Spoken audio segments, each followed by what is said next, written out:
भारत की लोक गाथाओं में है कि सुकरात की शिष्य परंपरा के मनीषी अरस्तु ने अपने शिष्य सिकंदर को भारत से गीता ज्ञानी गुरु लाने का निर्देश दिया था। गीता के ही एक ईश्वरवाद को विश्व की विविध भाषाओं में मूसा, ईसा तथा अनेक सूफी महात्माओं ने फैलाया। भाषांतर होने से ये पृथक पृथक प्रतीत होते हैं, किंतु सिद्धांत गीता के ही है। अतः गीता मानव मात्र का अतर्क्य धर्मशास्त्र है। गीता का आशय यथार्थ गीता के रूप में प्रस्तुत कर स्वामी श्री अड़गड़ानंद जी महाराज ने मानव मात्र को एक अमूल्य निधि दी है। गीता के दसियों हजार अनुवादों के बीच दैदीप्यमान इस व्याख्या के आलोक में आप सब परम श्रेय के साधक बने।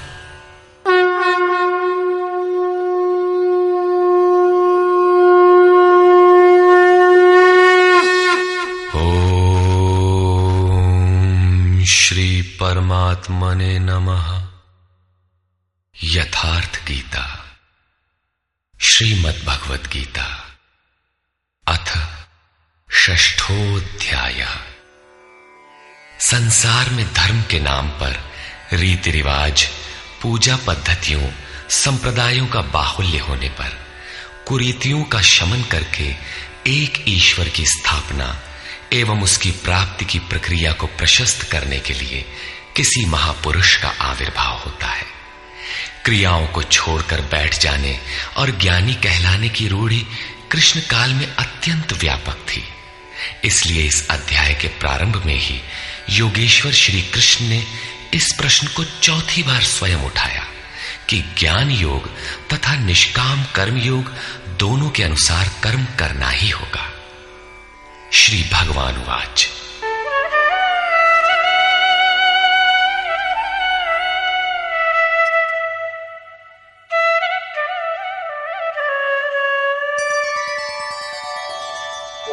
अनाश्रितः कर्मफलम् कार्यं कर्म करोति यः स सन्न्यासी च योगी च न निरग्निर्न चाक्रियः। श्री कृष्ण महाराज बोले, अर्जुन, कर्म फल के आश्रय से रहित होकर अर्थात कर्म करते समय किसी प्रकार की कामना न रखते हुए जो कार्यम कर्म करने योग्य प्रक्रिया विशेष को करता है, वही सन्यासी है, वही योगी है। केवल अग्नि को त्यागने वाला तथा केवल क्रिया को त्यागने वाला न सन्यासी है न योगी। क्रियाएं बहुत सी हैं, उनमें से कार्यम कर्म करने योग्य क्रिया, नियत कर्म निर्धारित की हुई कोई क्रिया विशेष है, वो है यज्ञ की प्रक्रिया, जिसका शुद्ध अर्थ है आराधना, जो आराध्य देव में प्रवेश दिला देने वाली विधि विशेष है। उसको कार्य रूप देना कर्म है। जो उसे करता है वही सन्यासी है, वही योगी होता है। केवल अग्नि को त्यागने वाला कि हम अग्नि नहीं छूते, या कर्म त्यागने वाला कि मेरे लिए कर्म है ही नहीं, मैं तो आत्मज्ञानी हूं, केवल ऐसा कहे और कर्म आरंभ ही न करे, करने योग्य क्रिया विशेष न करे, तो वो न सन्यासी है न योगी। इस पर और देखें। यम सन्न्यासमिति प्राहुः योगं तं विद्धि पांडव नह्य सन्न्यस्त संकल्पो योगी भवति कश्चन।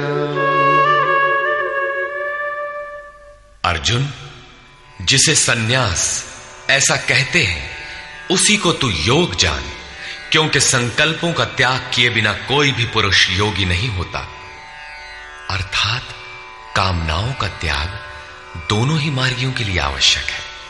तब तो सरल है कि कह दे कि हम संकल्प नहीं करते और हो गए योगी सन्यासी। श्री कृष्ण कहते हैं ऐसा कदापि नहीं है। आरुरुक्षोर्मुनेर्योगं कर्म कारणमुच्यते योगारूढस्य तस्यैव शमः कारणमुच्यते। योग पर आरूढ़ होने की इच्छा वाले मननशील पुरुष के लिए योग की प्राप्ति में कर्म करना ही कारण है, और योग का अनुष्ठान करते करते जब वो परिणाम देने की अवस्था में आ जाए, उस योगारूढ़ता में शमः कारणम उच्यते, संपूर्ण संकल्पों का अभाव कारण है। इससे पहले संकल्प पिंड नहीं छोड़ते। और यदा हीनेन्द्रियार्थेषु न कर्मस्वनुषज्यते सर्वसंकल्पसन्न्यासी योगारूढ़स्तदोच्यते। जिस काल में पुरुष न तो इंद्रियों के भोगों में आसक्त होता है और न कर्मों में ही आसक्त है, योग की परिपक्वावस्था में पहुंच जाने पर आगे कर्म करके ढूंढने किसे। अतः नियत कर्म आराधना की आवश्यकता नहीं रह जाती, इसलिए वो कर्मों में भी आसक्त नहीं है। उस काल में सर्व संकल्प सन्यासी, सर्व संकल्पों का अभाव है, वही सन्यास है, वही योगारूढ़ता है। रास्ते में सन्यास नाम की कोई वस्तु नहीं है। इस योगारूढ़ता से लाभ क्या है? उद्धरेदात्मनात्मानं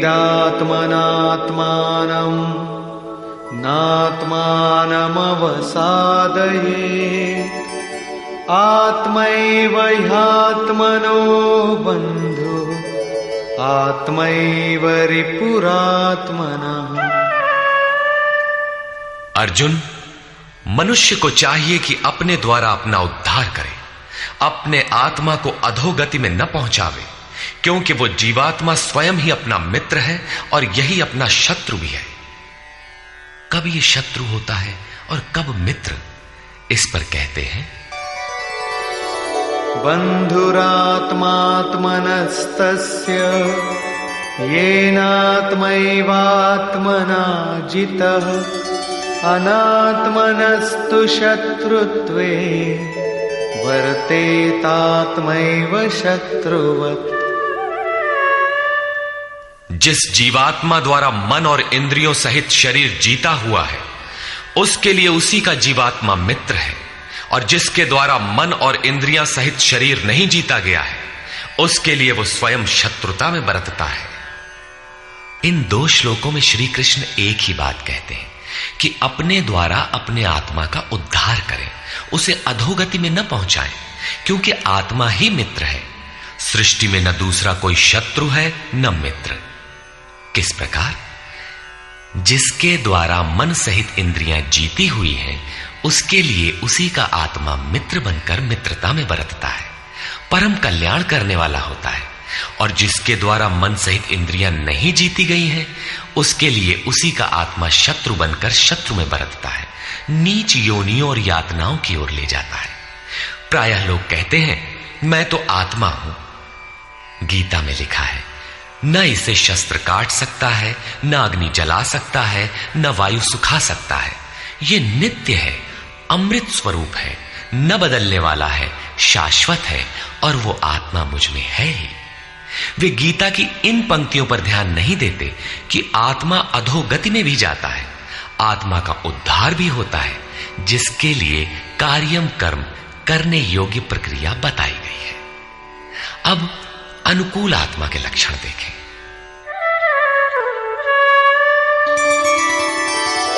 जितात्मनः प्रशान्तस्य परमात्मा समाहितः शीतोष्णसुखदुःखेषु तथा मानापमानयोः।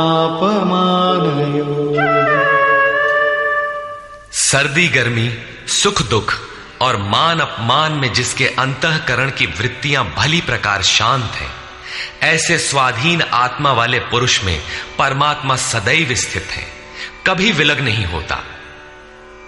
जितात्मा अर्थात जिसने मन सहित इंद्रियों को जीत लिया है, वृत्ति परम शांति में प्रवाहित हो गई है, यही आत्मा के उद्धार की अवस्था है। आगे कहते हैं, ज्ञान विज्ञान तृप्तात्मा कूटस्थो विजितेन्द्रियः युक्त इत्युच्यते योगी समलोष्टाश्मकाञ्चनः। जिसका अंतःकरण ज्ञान विज्ञान से तृप्त है, जिसकी स्थिति अचल स्थिर और विकार रहित है, जिसने इंद्रियों को विशेष रूप से जीत लिया है, जिसकी दृष्टि में मिट्टी, पत्थर और सुवर्ण एक समान है, ऐसा योगी युक्त कहा जाता है। युक्त का अर्थ है योग से संयुक्त। ये योग की पराकाष्ठा है, जिसे योगेश्वर 5वें अध्याय में श्लोक 7 से 12 तक अभिचित्रित कराए हैं। परम तत्व परमात्मा का साक्षात्कार और उसके साथ होने वाली जानकारी ज्ञान है। 1 इंच भी इष्ट से दूरी है, जानने की इच्छा बनी है, तब तक वो अज्ञानी है। वो प्रेरक कैसे सर्वव्याप्त है, कैसे प्रेरणा देता है, कैसे अनेक आत्माओं का एक साथ पथ प्रदर्शन करता है, कैसे वो भूत भविष्य और वर्तमान का ज्ञाता है। उस प्रेरक इष्ट की कार्य प्रणाली का ज्ञान ही विज्ञान है। जब से हृदय में इष्ट का आविर्भाव होता है, उसी दिन से वो निर्देश देने लगता है, किंतु प्रारंभ में साधक समझ नहीं पाता। पराकाष्ठा काल में ही योगी उनकी आंतरिक कार्य प्रणाली को पूर्णतः समझ पाता है। यही समझ विज्ञान है। योगारूढ़ अथवा युक्त पुरुष का अंतःकरण ज्ञान विज्ञान से तृप्त रहता है। इसी प्रकार योग युक्त पुरुष की स्थिति का निरूपण करते हुए योगेश्वर श्री कृष्ण पुनः कहते हैं,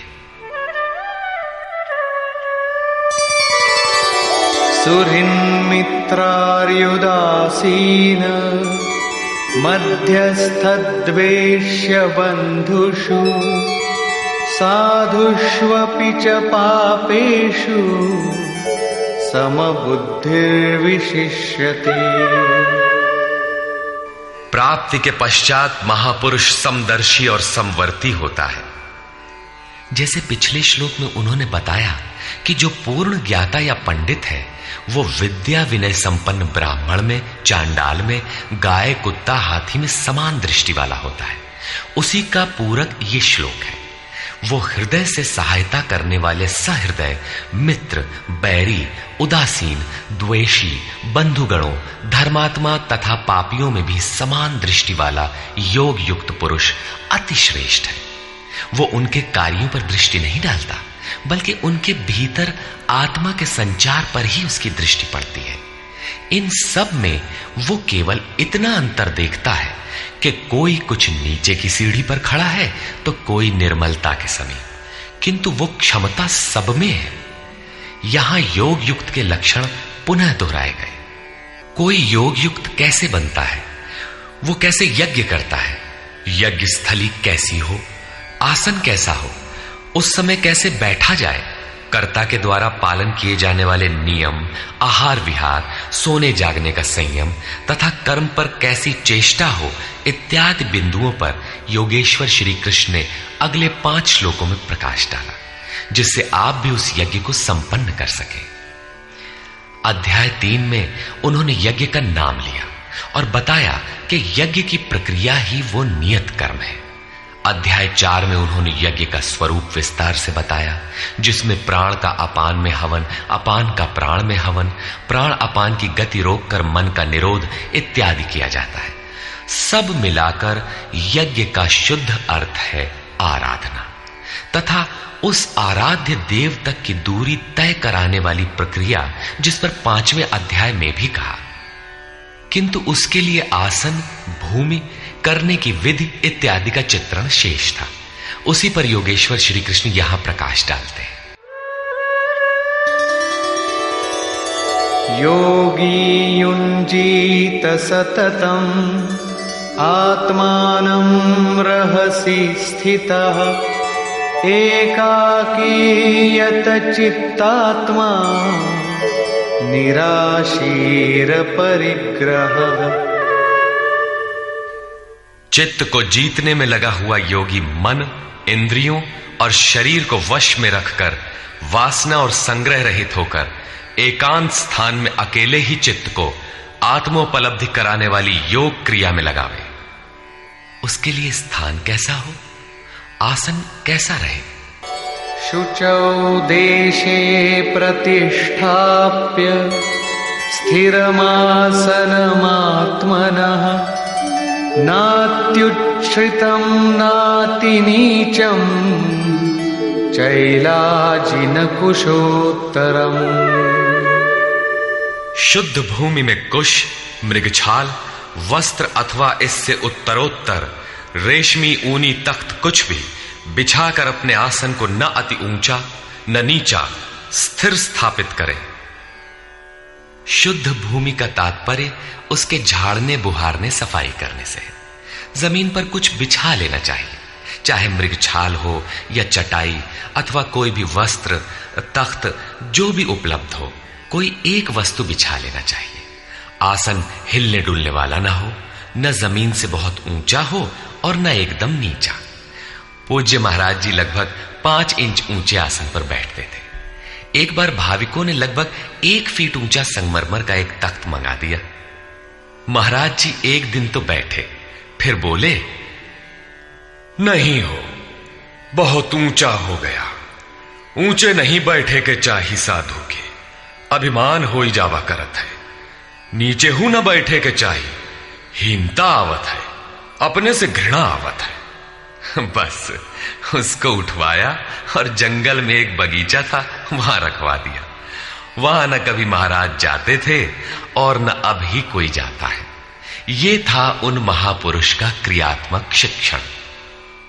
इसी प्रकार साधक के लिए भी बहुत ऊंचा आसन नहीं होना चाहिए, नहीं तो भजन पूर्ति बाद में होगी, अहंकार पहले चढ़ बैठेगा। इसके पश्चात तत्रैकाग्रं मनः कृत्वा यत चित्तेन्द्रियक्रियः उपविश्यासने युञ्जात् योगमात्मविशुद्धये। उस आसन पर बैठकर ही ध्यान करने का विधान है।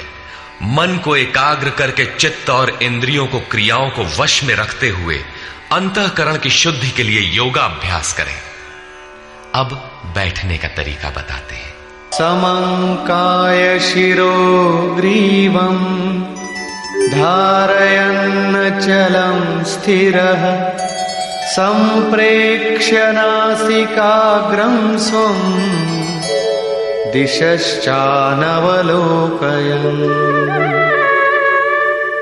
शरीर, गर्दन और सिर को सीधा, अचल, स्थिर करके जैसे कोई पटरी खड़ी कर दी गई हो, इस प्रकार सीधा दृढ़ होकर बैठ जाए और अपनी नासिका के अग्रभाग को देखकर, नासिका की नोक देखते रहने का निर्देश नहीं है, बल्कि सीधे बैठने पर नाक के सामने जहां दृष्टि पड़ती है वहां दृष्टि रहे।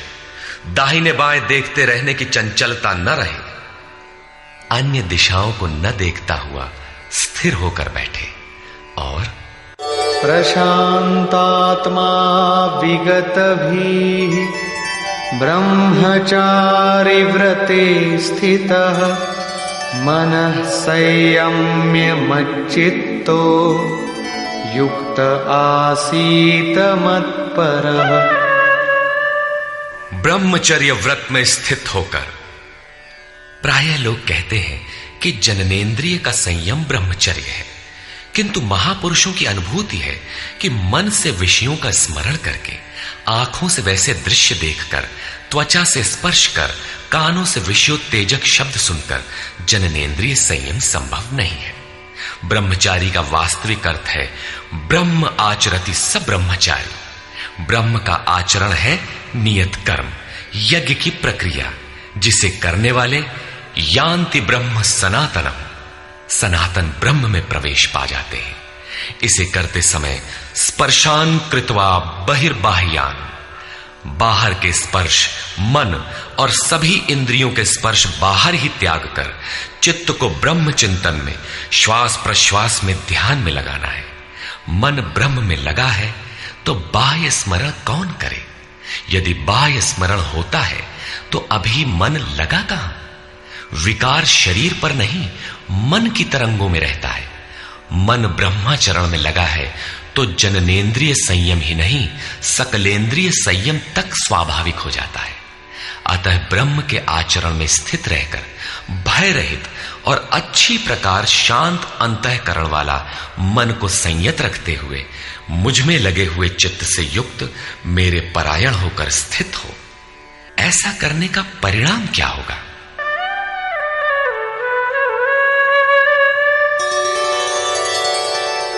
युञ्जन्नेवं सदात्मानं योगी नियतमानसः शान्तिं निर्वाण परमा मत्संस्थामधिगच्छति। इस प्रकार अपने आप को निरंतर उसी चिंतन में लगाता हुआ संयत मन वाला योगी मेरे में स्थिति रूपी पराकाष्ठा वाली शांति को प्राप्त होता है। इसलिए अपने को निरंतर कर्म में लगाए। यहां यह प्रश्न पूर्ण प्राय है।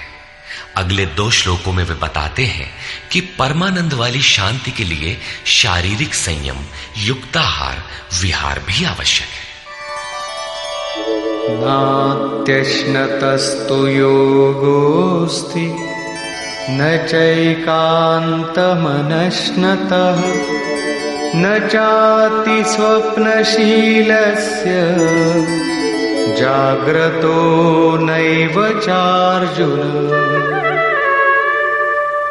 अर्जुन, ये योग न तो बहुत खाने वाले का सिद्ध होता है और न बिल्कुल न खाने वाले का सिद्ध होता है, न अत्यंत सोने वाले का और न अत्यंत जागने वाले का ही सिद्ध होता है।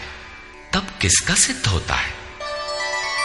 युक्ताहार विहारस्य युक्तचेष्टस्य कर्मसु युक्तस्वप्नावबोधस्य योगो भवति दुःखः। दुखों का नाश करने वाला ये योग उचित आहार विहार, कर्मों में उपयुक्त चेष्टा और संतुलित शयन जागरण करने वाले का ही पूर्ण होता है। अधिक भोजन करने से आलस्य, निद्रा और प्रमाद घेरेंगे, तब साधना नहीं होगी। भोजन छोड़ देने से इंद्रियां क्षीण हो जाएंगी, अचल स्थिर बैठने की क्षमता नहीं रहेगी। पूज्य महाराज जी कहते थे कि खुराक से 1.5-2 रोटी कम खाना चाहिए। विहार अर्थात साधन के अनुकूल विचरण, कुछ परिश्रम भी करते रहना चाहिए। कोई कार्य ढूंढ लेना चाहिए, अन्यथा रक्त संचार शिथिल पड़ जाएगा, रोग घेर लेंगे। सोना और जागना आयु, आहार और अभ्यास से घटता बढ़ता है। महाराज जी कहा करते थे, योगी को 4 घंटे सोना चाहिए और अनवरत चिंतन में लगे रहना चाहिए। हट करके न सोने वाले शीघ्र पागल हो जाते हैं।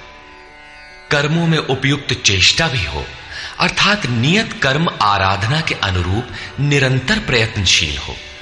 बाह्य विषयों का स्मरण न कर सदैव उसी में लगे रहने वाले का ही योग सिद्ध होता है। साथ ही यदा विनियतं चित्तम् आत्मन्येवावतिष्ठते निःस्पृहः सर्वकामेभ्यो युक्त इत्युच्यते तदा।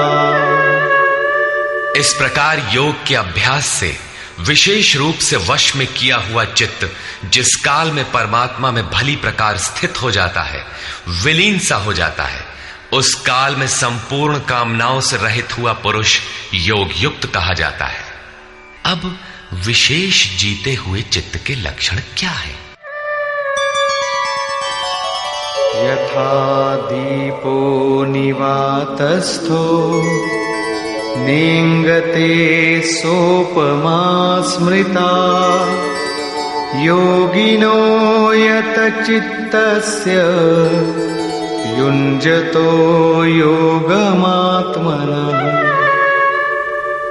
जिस प्रकार वायु रहित स्थान में रखा गया दीपक चलायमान नहीं होता, लौ सीधे ऊपर जाती है, उसमें कंपन नहीं होता, यही उपमा परमात्मा के ध्यान में लगे हुए योगी के जीते हुए चित्त की दी गई है।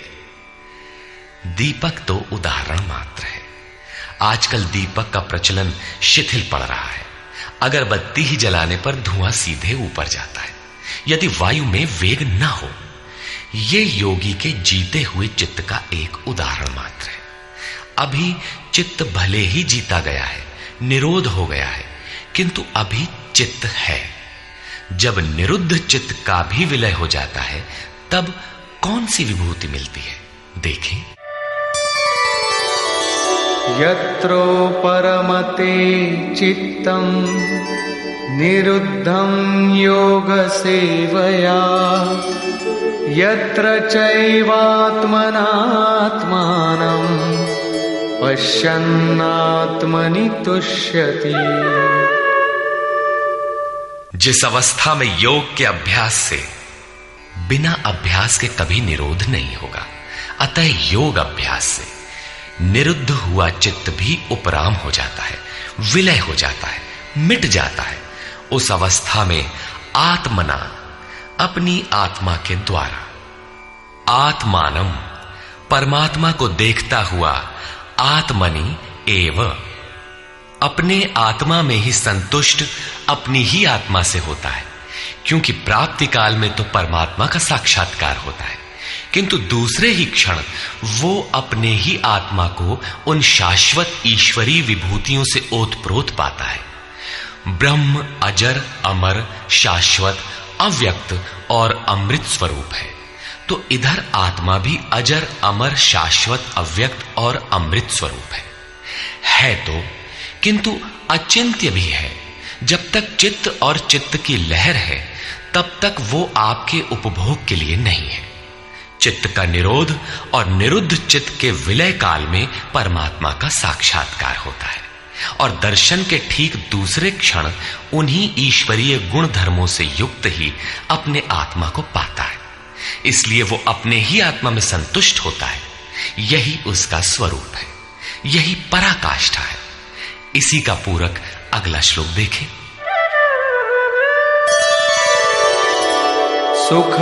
सुखमात्यन्तिकं यत्तत् बुद्धिग्राह्यमतीन्द्रियं वेत्ति यत्र न चैवायं स्थितश्चलति तत्वतः।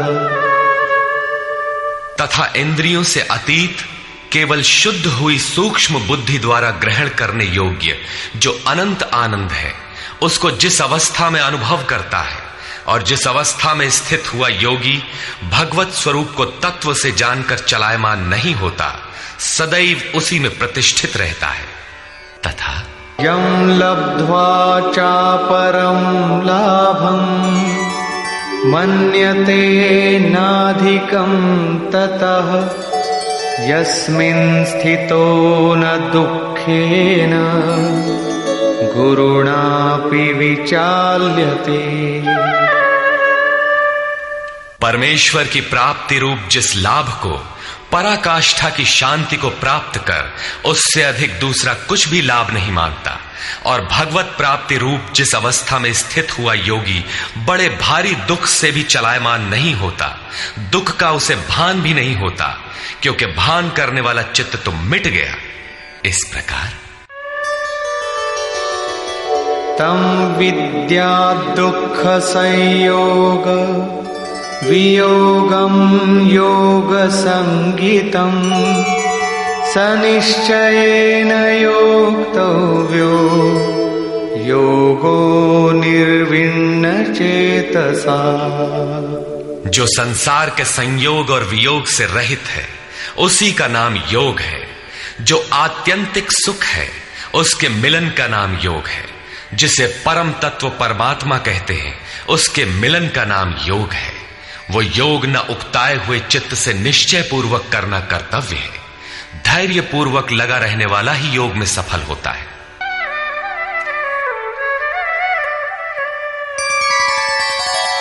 संकल्प प्रभवान कामान त्यक्त्वा सर्वान् शेषतः मनसैवेन्द्रियग्रामं विनियम्य समन्ततः।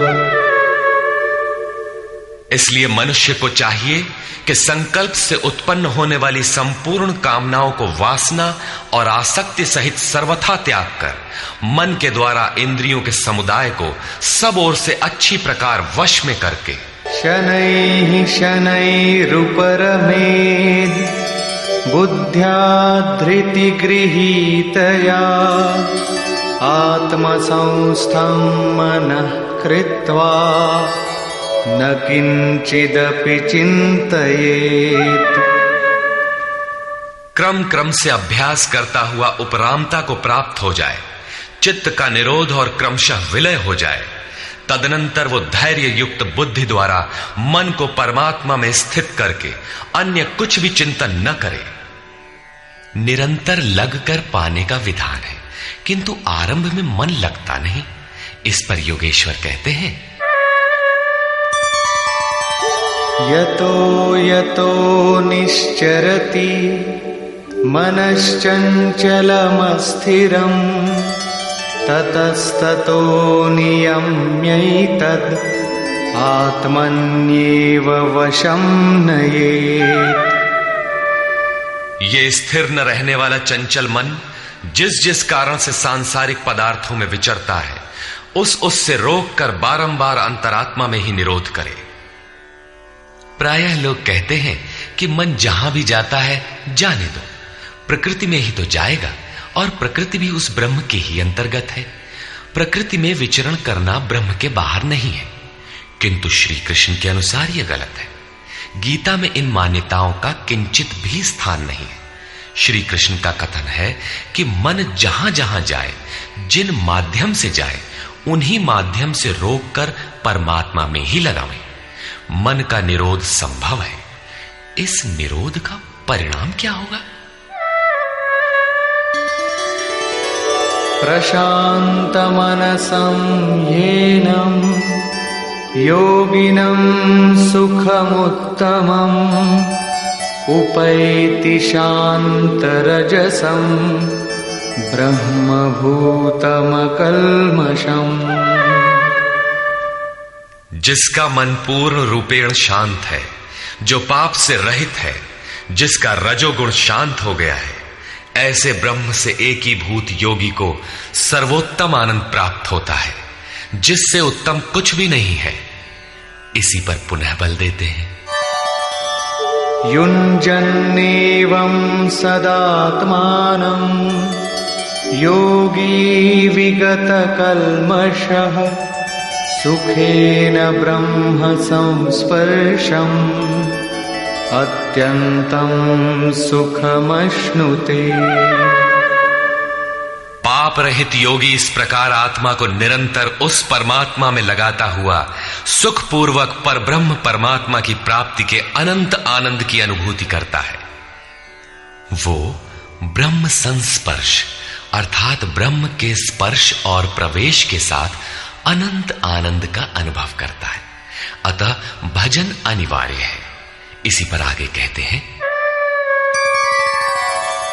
सर्वभूतस्थमात्मानं सर्वभूतानि चात्मनि ईक्षते योगयुक्तात्मा सर्वत्र समदर्शनः। योग के परिणाम से युक्त आत्मा वाला, सब में समभाव से देखने वाला योगी आत्मा को संपूर्ण प्राणियों में व्याप्त देखता है और संपूर्ण भूतों को आत्मा में ही प्रवाहित देखता है। इस प्रकार देखने से लाभ क्या है? यो मां पश्यति सर्वत्र सर्वं च मयि पश्यति तस्याहं न प्रणश्यामि स च मे न प्रणश्यति।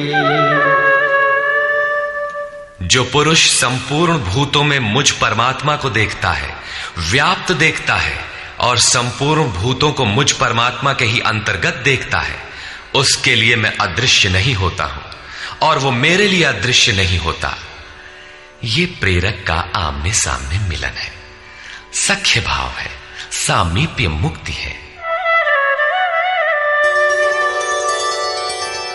सर्वभूतस्थितं यो मां भजत्येकत्वमास्थितः सर्वथा वर्तमानोऽपि स योगी मयि वर्तते।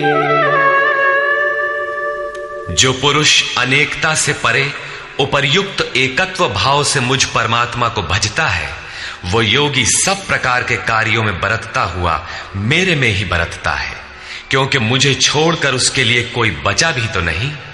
उसका तो सब मिट गया, इसलिए वो अब उठता बैठता जो कुछ भी करता है मेरे संकल्प से करता है। आत्मौपम्येन सर्वत्र समं पश्यति योऽर्जुन सुखं वा यदि वा दुःखं स योगी परमो मतः। हे अर्जुन, जो योगी अपने ही समान संपूर्ण भूतों में सम देखता है, अपने जैसा देखता है, सुख और दुख भी सब में समान देखता है, वो योगी जिसका भेदभाव समाप्त हो गया है, परम श्रेष्ठ माना गया है। प्रश्न पूरा हुआ। इस पर अर्जुन ने प्रश्न किया। अर्जुन उवाच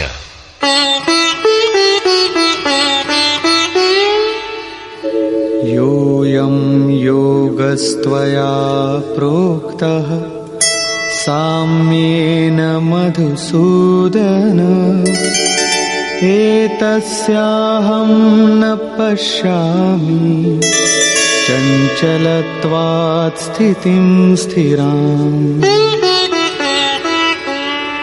हे मधुसूदन, ये योग जो आप पहले बता आए हैं, जिससे समत्व भाव दृष्टि मिलती है, मन के चंचल होने से बहुत समय तक इसमें ठहरने वाली स्थिति में मैं अपने को नहीं देखता।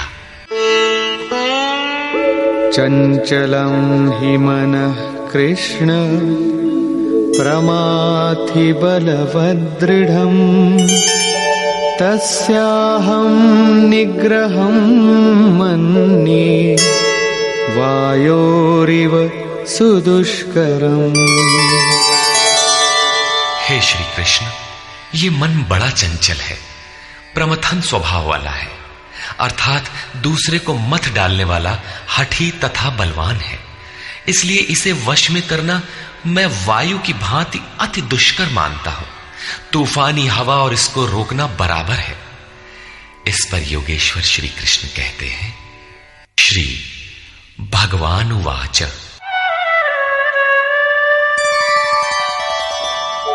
असंशयं महाबाहो मनो दुर्निग्रहं चलम् अभ्यासेन तु कौन्तेय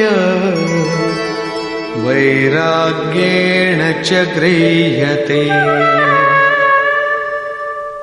महान कार्य करने के लिए प्रयत्नशील अर्थात महाबाहु अर्जुन, निसंदेह मन चंचल है, बड़ी कठिनाई से वश में होने वाला है, परंतु कौन्तेय ये अभ्यास और वैराग्य के द्वारा वश में होता है। जहां चित्त को लगाना है वहां स्थिर करने के लिए बार बार प्रयत्न का नाम अभ्यास है, तथा देखी सुनी विषय वस्तुओं में, संसार या स्वर्ग आदि के भोगों में राग अर्थात लगाव का त्याग वैराग्य है। श्री कृष्ण कहते हैं कि मन वश में करना कठिन है, किंतु अभ्यास और वैराग्य द्वारा ये वश में हो जाता है। असंयतात्मना योगो दुष्प्राप इति मे मतिः वश्यात्मना तु यतता शक्यो वाप्तुमुपायतः। अर्जुन, मन को वश में न करने वाले पुरुष के लिए योग प्राप्त होना कठिन है, किंतु स्ववश मन वाले प्रयत्नशील पुरुष के लिए योग सहज है। ऐसा मेरा अपना मत है। जितना कठिन तू मान बैठा है उतना कठिन नहीं है, अतः इसे कठिन मानकर छोड़ मत दो। प्रयत्न पूर्वक लगकर योग को प्राप्त कर, क्योंकि मन वश में करने पर ही योग संभव है। इस पर अर्जुन ने प्रश्न किया। अर्जुन उवाच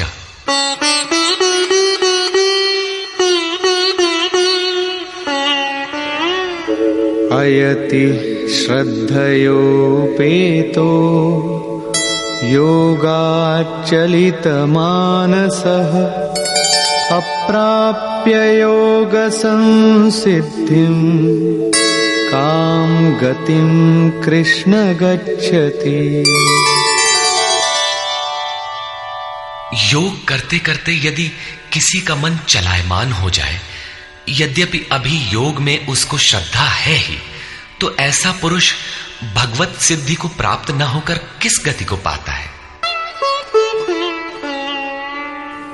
कच्चिन्नो भय विभ्रष्टः छिन्नाभ्रमिव नश्यति अप्रतिष्ठो महाबाहो विमूढ़ो ब्रह्मणः पथि। महाबाहु श्री कृष्ण, भगवत प्राप्ति के मार्ग से विचलित हुआ वो मोहित पुरुष छिन्न भिन्न बादल की भांति दोनों ओर से नष्ट भ्रष्ट तो नहीं होता। छोटी सी बदली आकाश में छाए तो वो न बरस पाती है, न लौटकर मेघों से ही मिल पाती है, बल्कि हवा के झोंकों से देखते देखते नष्ट प्राय हो जाती है।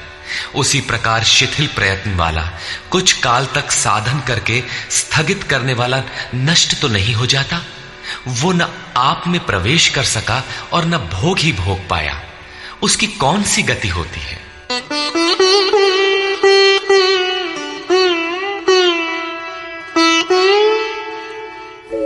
एतन्मे संशयं कृष्ण छेत्तुमर्हस्य शेषतः त्वदन्यः संशयस्यास्य छेत्ता न ह्युपपद्यते। हे श्री कृष्ण, मेरे इस संशय को संपूर्णता से मिटाने के लिए आप ही सक्षम हैं। आपके अतिरिक्त दूसरा कोई इस संशय को मिटाने वाला मिलना संभव नहीं है। इस पर योगेश्वर श्री कृष्ण ने कहा। श्री भगवान उवाच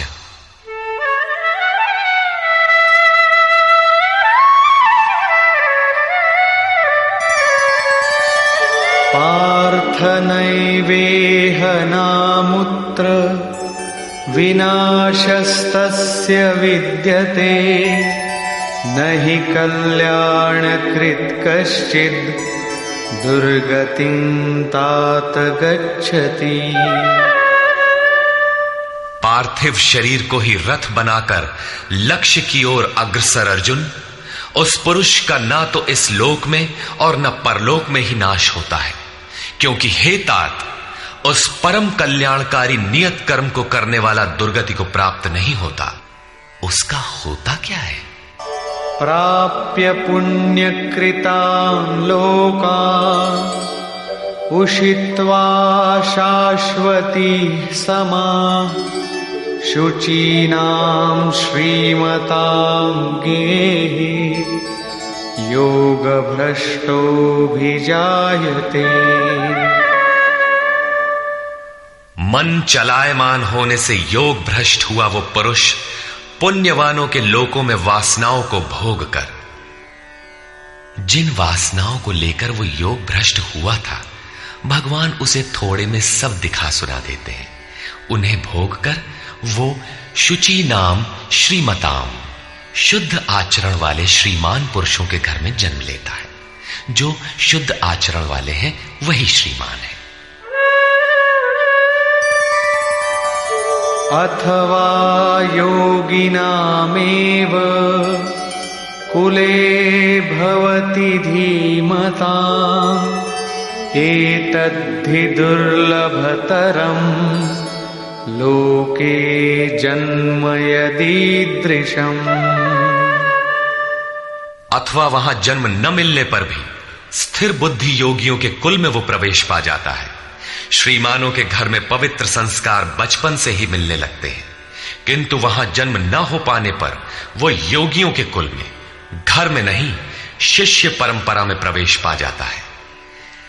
कबीर, तुलसी, रैदास, वाल्मीकि इत्यादि को शुद्ध आचरण और श्रीमानों का घर नहीं, योगियों के कुल में प्रवेश मिला। सद्गुरु के कुल में संस्कारों का परिवर्तन भी एक जन्म है, और ऐसा जन्म संसार में निसंदेह अति दुर्लभ है। योगियों के यहां जन्म का अर्थ उनके शरीर से पुत्र रूप में उत्पन्न होना नहीं है। गृह त्याग से पूर्व पैदा होने वाले लड़के मोहवश महापुरुष को भी भले ही पिता मानते रहे, किंतु महापुरुष के लिए घर वालों के नाम पर कोई नहीं होता। जो शिष्य उनकी मर्यादाओं का अनुष्ठान करते हैं, उनका महत्व लड़कों से कई गुना अधिक मानते हैं, वही उनके सच्चे पुत्र हैं। जो योग के संस्कारों से युक्त नहीं है, उन्हें महापुरुष नहीं अपनाते। पूज्य महाराज जी यदि साधु बनाते तो हजारों विरक्त उनके शिष्य होते, किंतु उन्होंने किसी को किराया भाड़ा देकर, किसी के घर सूचना भेजकर, पत्र भेजकर, समझा बुझाकर सबको उनके घर लौटा दिया। बहुत लोग हठ करने लगे तो उन्हें अपशकुन हो, भीतर से मना हो कि इसमें साधु बनने के एक भी लक्षण नहीं है, इसे रखने में भलाई नहीं है, ये पार नहीं होगा। निराश होकर दो एक ने पहाड़ से गिरकर अपनी जान भी दे दी, किंतु महाराज जी ने उन्हें अपने यहां नहीं रखा। बाद में पता चलने पर बोले, जानत रहूं कि बड़ा विकल है, लेकिन ये सोचते है कि सचहूं के मरी जाए तो रख ही लेते, एक ठो पतितय राहत और का हो। ममत्व उनमें भी विकट था, फिर भी नहीं रखा। 6-7 को जिनके लिए आदेश हुआ था कि आज एक योग भ्रष्ट आ रहा है, जन्म जन्म से भटका हुआ चला आ रहा है, इस नाम और इस रूप का कोई आने वाला है, उसे रखो, ब्रह्म विद्या का उपदेश करो, उसे आगे बढ़ाओ। केवल उन्हीं को रखा। आज भी उनमें से एक महापुरुष धार कुंडी में बैठे हैं, एक अनसुईया में है, 2-3 अन्यत्र भी हैं। उन्हें सद्गुरु के कुल में प्रवेश मिला। ऐसे महापुरुषों को पा जाना अति दुर्लभ है। तत्र तं बुद्धि संयोगं लभते पौर्वदेहिकं यतते च ततो भूयः संसिद्धौ कुरु नंदन। वहां वो पुरुष पहले शरीर में साधन किए हुए बुद्धि के संयोग को, अर्थात पूर्व जन्म के साधन संस्कारों को अनायास ही प्राप्त हो जाता है, और हे कुरुनंदन, उसके प्रभाव से वो फिर संसिद्धौ भगवत प्राप्ति रूपी परम सिद्धि के निमित्त प्रयत्न करने लगता है।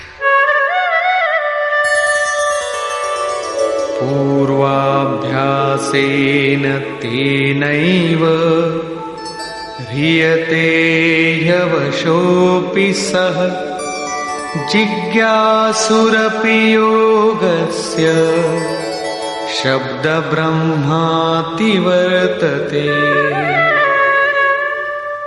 श्रीमानों के घर विषयों के वश में रहने पर भी वो पूर्व जन्म के अभ्यास से भगवत पथ की ओर आकर्षित हो जाता है, और योग में शिथिल प्रयत्न वाला वो जिज्ञासु भी वाणी के विषय को पार करके निर्वाण पद को पा जाता है।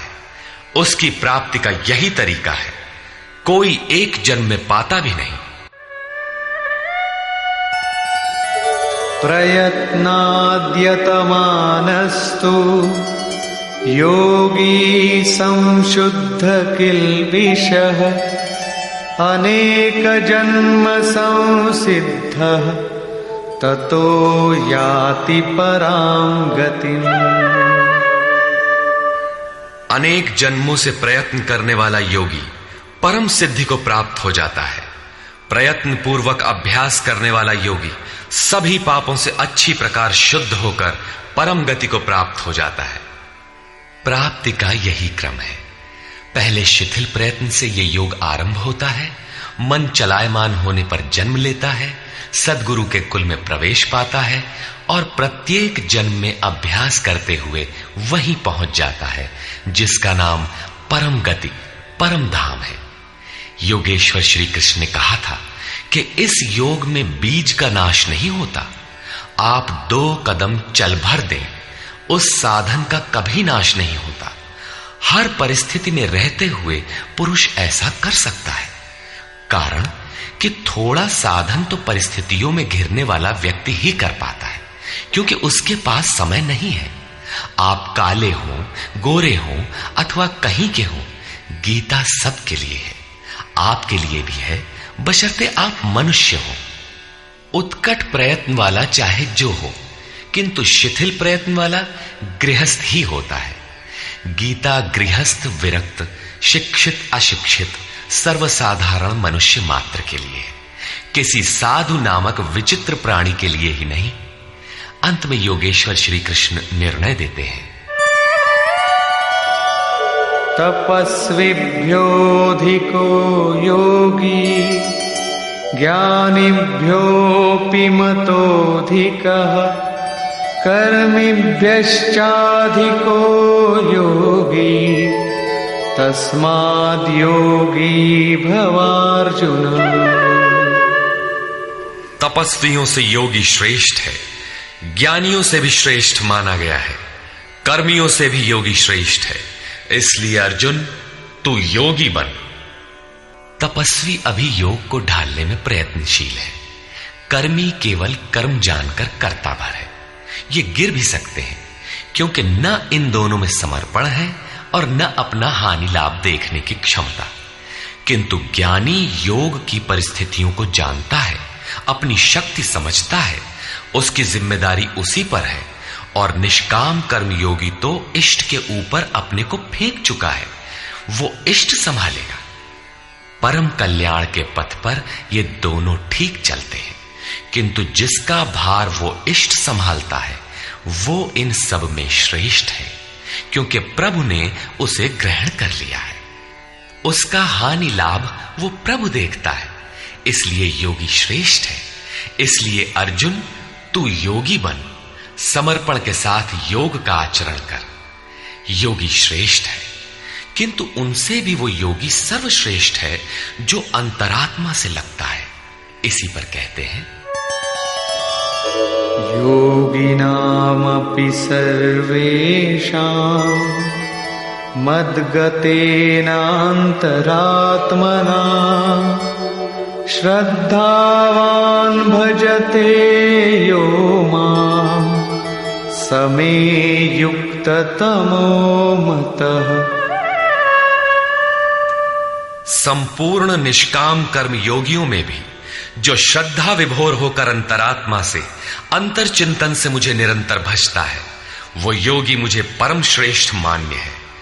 भजन दिखावे या प्रदर्शन की वस्तु नहीं है। इससे समाज भले ही अनुकूल हो, किंतु प्रभु प्रतिकूल हो जाते हैं। भजन अत्यंत गोपनीय है, वो अंतःकरण से होता है, उसका उतार चढ़ाव अंतःकरण के ऊपर है। निष्कर्ष, इस अध्याय के आरंभ में योगेश्वर श्री कृष्ण ने कहा कि फल के आश्रय से रहित होकर जो कार्यम कर्म अर्थात करने योग्य प्रक्रिया विशेष का आचरण करता है वही सन्यासी है, और उसी कर्म को करने वाला ही योगी है। केवल क्रियाओं अथवा अग्नि को त्यागने वाला योगी अथवा सन्यासी नहीं होता। संकल्पों का त्याग किए बिना कोई भी पुरुष सन्यासी अथवा योगी नहीं होता। हम संकल्प नहीं करते, ऐसा कह देने मात्र से संकल्प पिंड नहीं छोड़ते। योग में आरूढ़ होने की इच्छा वाले पुरुष को चाहिए कि कार्यम कर्म करे, और करते करते योगारूढ़ हो जाने पर सर्व संकल्पों का अभाव होता है, इसके पूर्व नहीं। सर्व संकल्पों का अभाव ही संन्यास है। योगेश्वर ने पुनः बताया कि आत्मा अधोगति में जाता है और उसका उद्धार भी होता है। जिस पुरुष द्वारा मन सहित इंद्रियां जीत ली गई हैं, उसका आत्मा उसके लिए मित्र बनकर मित्रता में बरतता है तथा परम कल्याण करने वाला होता है।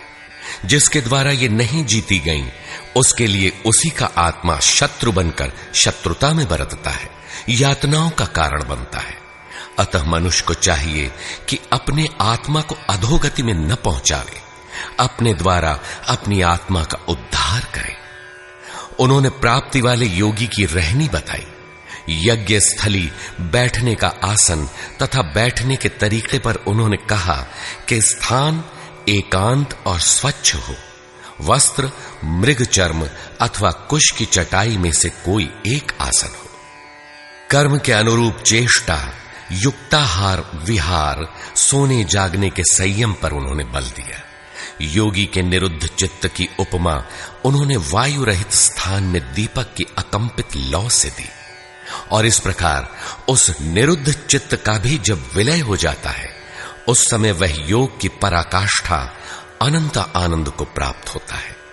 संसार के संयोग वियोग से रहित अनंत सुख का नाम योग है। योग का अर्थ है उससे मिलन। जो योगी इसमें प्रवेश पा जाता है, वह संपूर्ण भूतों में समदृष्टि वाला हो जाता है। जैसे अपनी आत्मा वैसे ही सबकी आत्मा को देखता है।